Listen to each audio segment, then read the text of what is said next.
Hey, it's Clay Trader, and this will be a video chart on ticker symbol EKSO. We will take a look at the 30-minute time frame. Real quick, what do I mean by 30-minute in case maybe you're new to charts?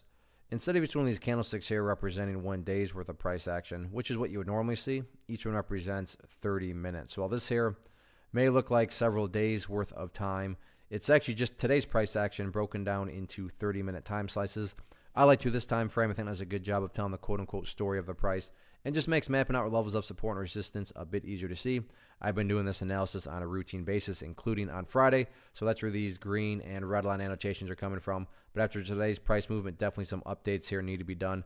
First thing I'm doing is just some house cleaning and go ahead and delete these lines out here. Sure, they still pertain to the chart. They're just not relevant right now.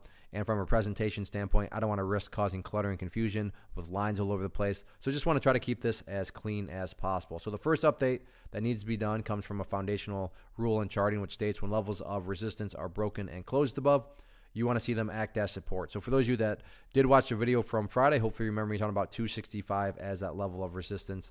But now that the price is up above it, this would be what I'd call the ideal level of support, meaning if you say, Clay, what would make this chart look the absolute strongest going forward? If the price can stay up above 265, that would be a huge sign of power. Now, don't get me wrong, if the price falls below it, by no means am I saying the entire chart's ruined or anything like that. But yeah, if the price can manage to stay up above it, that would definitely be a huge sign of power.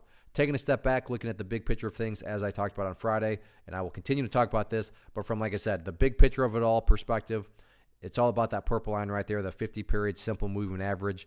As the name implies, as time goes by, that purple line is going to move itself higher and higher. So from the grand scope of things perspective, as long as the price stays above that purple line, as the line itself increases, then the overall trend, the overall strength, the overall health, however you can best visualize that, is fully in the bull's control.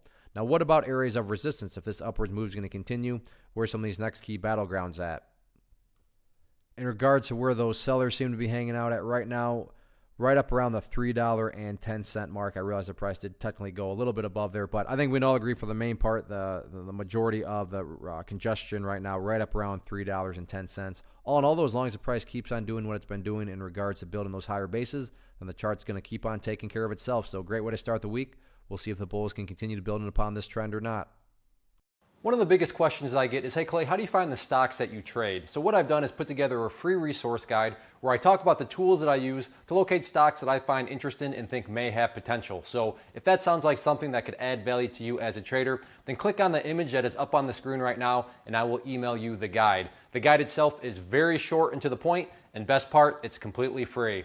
Thanks for watching the video. Let me know if you have any questions.